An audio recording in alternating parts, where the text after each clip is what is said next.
প্রিয় দর্শক, আপনাদেরকে স্বাগত জানাচ্ছি ভোরের কাগজ থেকে। আমি আবু বকর সিদ্দিক আপনাদের সঙ্গে এই মুহূর্তে যুক্ত রয়েছি রাজধানীর মিন্টু রোডে ডিবি কার্যালয়ের ঠিক সামনে থেকে, এবং আপনাদেরকে ডিবি কার্যালয়ের সামনে থেকে দেখানোর চেষ্টা করছি যে গতকাল রাতে কিন্তু সাবেক মন্ত্রী শাহজাহান খানকে গ্রেপ্তার করা হয়েছে, এবং তাকে গ্রেপ্তারের পরে কিন্তু ডিবি কার্যালয়ে নিয়ে আসা হয়েছে, এবং আজ সকাল নাগাদ কিন্তু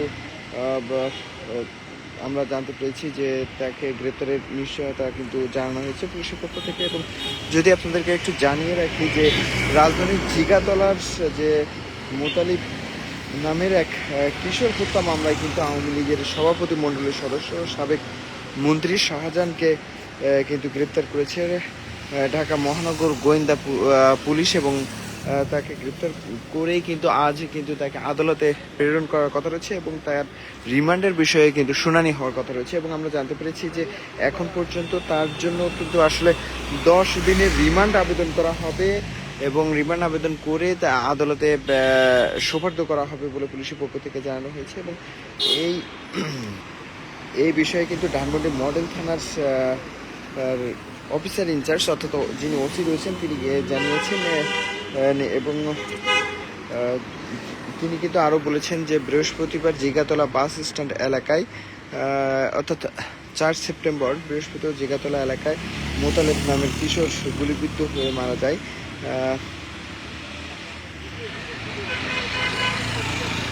এই ঘটনায় কিন্তু 27 আগস্ট তার বাবা আব্দুল মবিন বাদী হয়ে কিন্তু ধানমন্ডি থানায় হত্যা মামলা দায়ের করেন, এবং প্রধান আসামি করা হয় কিন্তু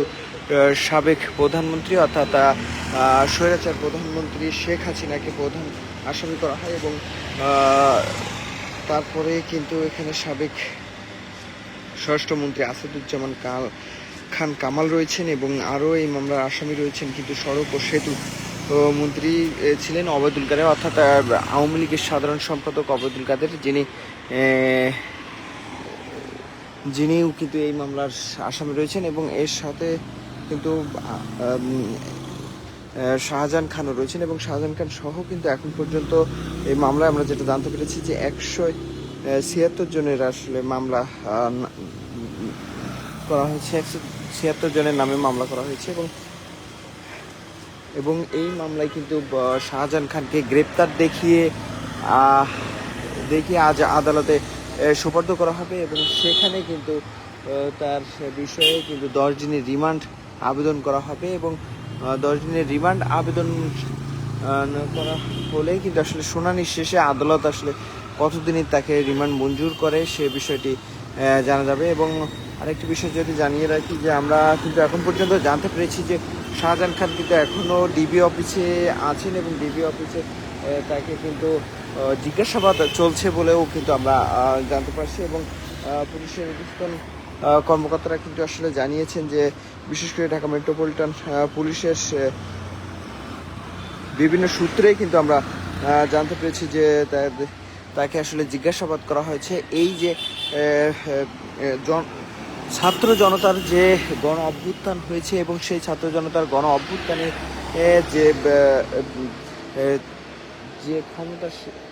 আর দাপুটে যে গত যে সরকার ছিলেন অর্থাৎ যে সরকার গণহত্যা আসলে পরিচালিত করেছে, এবং গণহত্যায় আর যে শিক্ষার্থী সহ সাধারণ মানুষ যে নিহত হয়েছেন সেই ঘটনায় সেই বিষয় নিয়ে কিন্তু আসলে শাহজাহান খানকে জিজ্ঞাসাবাদ করা হচ্ছে বলে আমরা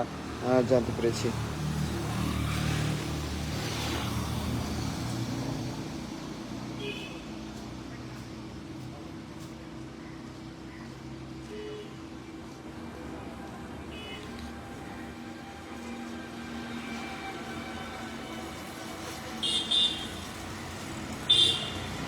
এবং এখন পর্যন্ত আমরা যেটি জানতে পেরেছি গতকাল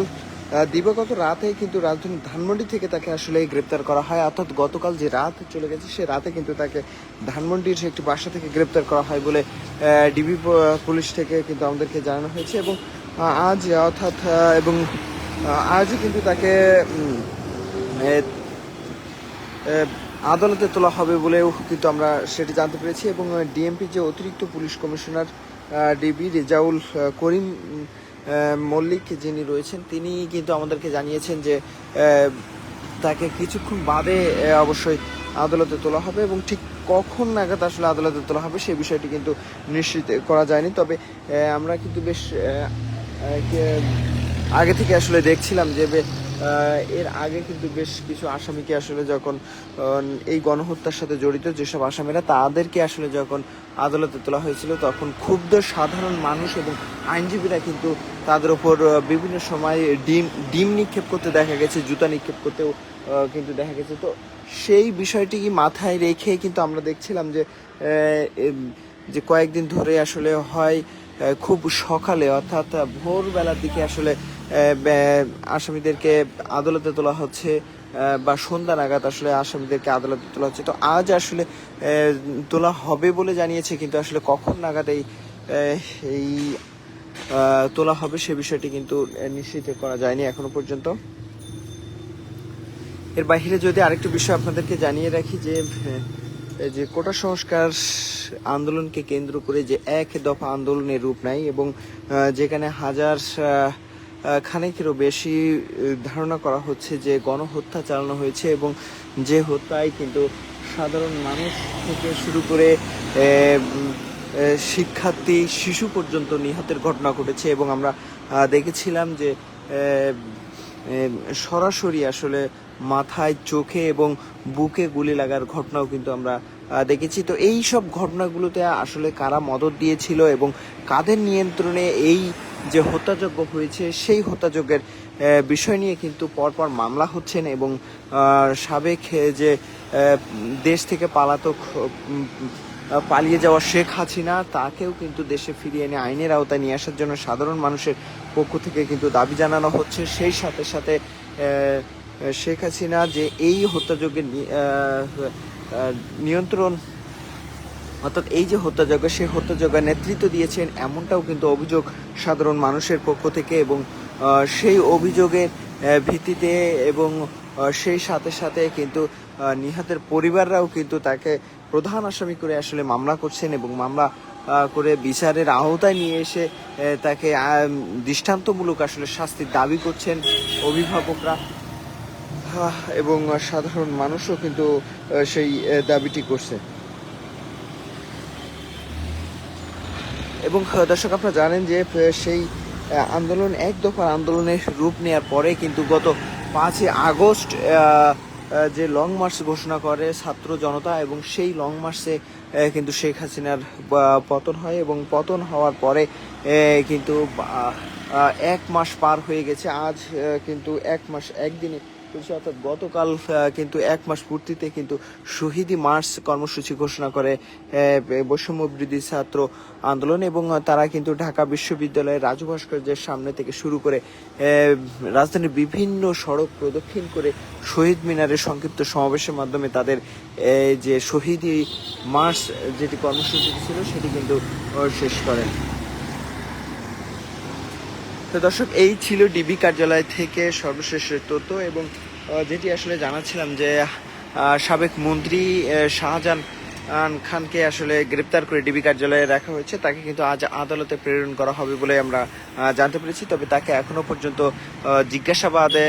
করা হচ্ছে, এবং তাকে আদালতে প্রেরণ করে 10 দিনের রিমান্ড চাওয়া হবে বলে পুলিশের পক্ষ থেকে জানানো হয়েছে। তবে আসলে কতদিন রিমান্ড দেবে সেটি আজ আদালতে তোলার পর শুনানির শেষে আমরা জানতে পারবো। তো দর্শক এই ছিল রাজধানীর মিন্টি রোড থেকে ডিবি কার্যালয়ের সামনে থেকে সবশেষ তথ্য। আপনাদের সঙ্গে আবারও যুক্ত হবো, সেই পর্যন্ত সবাই ভালো থাকুন।